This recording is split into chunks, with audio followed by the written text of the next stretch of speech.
तीसरा अध्याय, सती का पिता के यहाँ यज्ञोत्सव में जाने के लिए आग्रह करना।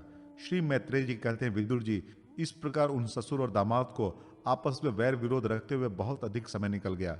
इसी समय ब्रह्मा जी ने दक्ष को समस्त प्रजापतियों का अधिपति बना दिया। इससे उसका गर्व और भी बढ़ गया। उसने भगवान शंकर आदि ब्रह्मनिष्ठों को यज्ञ भाग न देकर उनका तिरस्कार करते हुए पहले तो वाजपेयी यज्ञ किया और फिर बृहस्पति 100 नाम का महायज्ञ किया।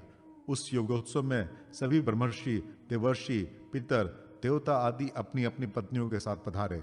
उन सब ने मिलकर वहां मांगलिक कार्य संपन्न किए और दक्ष के द्वारा उन सब का स्वागत सत्कार किया। उस समय आकाश मार्ग से जाते हुए देवता आपस में उस यज्ञ की चर्चा करते जाते थे।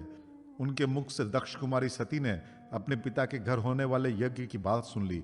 उन्होंने देखा कि हमारे निवास स्थान कैलाश के पास से होकर सब ओर से चंचल नेत्रों वाली गंधर्व और यक्षों की स्त्रियां चमकीले कुंडल और हार पहने खूब सज धज कर अपने अपने पतियों के साथ विमानों पर बैठी हुई यज्ञोत्सव में जा रही हैं। इससे उन्हें भी बड़ी उत्सुकता हुई और उन्होंने अपने पति भगवान भूतनाथ से कहा। सती ने कहा, वामदेव, सुना है इस समय आपके ससुर दक्ष प्रजापति के यहाँ बड़ा भारी युगोत्सव हो रहा है।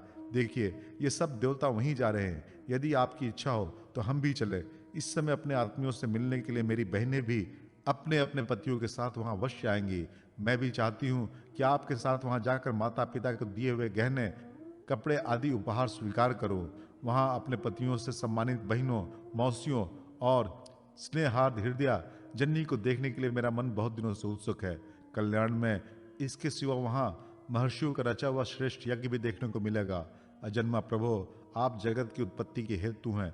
आपकी माया से रचा हुआ यह परम आश्चर्यमय त्रिगुणात्मक जगत आप ही के भास रहा है। किंतु मैं तो स्त्री स्वभाव होने के कारण आपके तत्व से अनभिज्ञ और बहुत दीन हूँ। इसलिए इस समय अपनी जन्मभूमि देखने को बहुत उत्सुक हो रही हूँ। जन्म रहित नीलकंठ, देखिए, इनमें कितनी स्त्रियां तो ऐसी हैं जिनका दक्ष से कोई संबंध भी नहीं है, फिर भी वे अपने अपने पतियों सहित खूब सज धज कर झुंड की झुंड वहां जा रही हैं। वहां जाने वाली इन देवांगनाओं के राजहंस के समान श्वेत विमानों से आकाश मंडल कैसा सुशोभित हो रहा है। सूरश्रेष्ठ, ऐसी अवस्था में अपने पिता के यहाँ उत्सव का समाचार पाकर उसकी बेटी का शरीर उसमें सम्मिलित होने के लिए क्यों न छटपटाएगा। पति, गुरु और माता पिता आदि सुहृदों के यहाँ तो बिना बुलाए भी जा सकते हैं। अतः देव, आप मुझ पर प्रसन्न हो। आपको मेरी इच्छा अवश्य पूर्ण करनी चाहिए। आप बड़े करुणामय हैं, तभी तो परम ज्ञानी होकर भी आपने मुझे अपने आधे अंग में स्थान दिया है। अब मेरी इस याचना पर ध्यान देकर मुझे अनुग्रहित कीजिए। श्री मैत्रेय जी कहते हैं, प्रिया सती की इस प्रकार प्रार्थना करने पर अपने आत्मियों का प्रिय करने भगवान शंकर को दक्ष प्रजापति के उन मर्म भेदी दुर्वचन रूप बाणों का स्मरण हुआ जो उन्होंने समस्त प्रजापतियों के सामने कहे थे। तब वे हंसकर बोले। भगवान शंकर ने कहा, सुंदरी, तुमने जो कहा कि अपने बंधुजन के यहाँ बिना बुलाए भी जा सकते हैं, सो तो ठीक ही है, किंतु ऐसा तभी करना चाहिए जब उनकी दृष्टि अतिशय प्रबल देहाभिमान से उत्पन्न हुए मद और क्रोध के कारण द्वेष दोष से युक्त ना हो गई हो। विद्या, तप, धन, सुदृढ़ शरीर, युवावस्था और उच्च कुल, ये 6 सत्पुरुषों के तो गुण हैं, परंतु नीच पुरुषों में ये अवगुण हो जाते हैं, क्योंकि इनसे उनका अभिमान बढ़ जाता है और दृष्टि दोष युक्त हो जाती है एवं विवेक शक्ति नष्ट हो जाती है। इसी कारण वे महापुरुषों का प्रभाव नहीं देख पाते।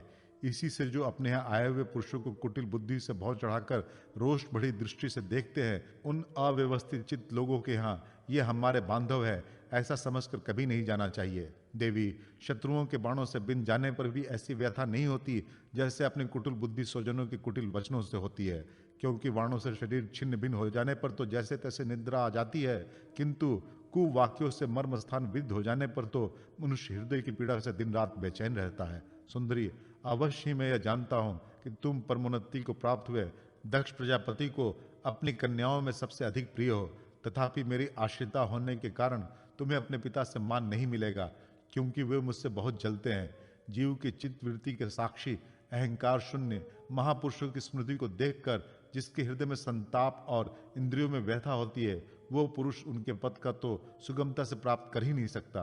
बस दैत्यगण जैसे श्री हरि से द्वेष मानते हैं, वैसे ही उनसे कूटता रहता है। सुमध्य में तुम कह सकती हो कि आपने प्रजापतियों की सभा में उनका आदर क्यों नहीं किया। सो ये सम्मुख जाना, नम्रता दिखाना, प्रणाम करना आदि क्रियाएं जो लोक व्यवहार में परस्पर की जाती हैं, तत्व ज्ञानियों के द्वारा बहुत अच्छे ढंग से की जाती हैं। वे अंतर्यामी रूप से सबके अंतःकरणों में स्थित महापुरुष वासुदेव को ही प्रणाम आदि करते हैं, देहाभिमानी पुरुष को नहीं करते। विशुद्ध अंतःकरण का नाम ही वसुदेव है, क्योंकि उसी में भगवान वसुदेव का अप्रोक्ष अनुभव होता है। उस शुद्ध चित्त में स्थित इंद्रियातीत भगवान वसुदेव को ही मैं नमस्कार किया करता हूँ। इसलिए प्रिय, जिसने प्रजापतियों के यज्ञ में मेरे द्वारा कोई अपराध न होने पर भी मेरे कटु वाक्यों से तिरस्कार किया था, वह दक्ष यद्यपि तुम्हारे शरीर को उत्पन्न करने वाला पिता है, तो भी मेरा शत्रु होने के कारण तुम्हें उससे अथवा उसके अनुयायियों को देखने का विचार भी नहीं करना चाहिए।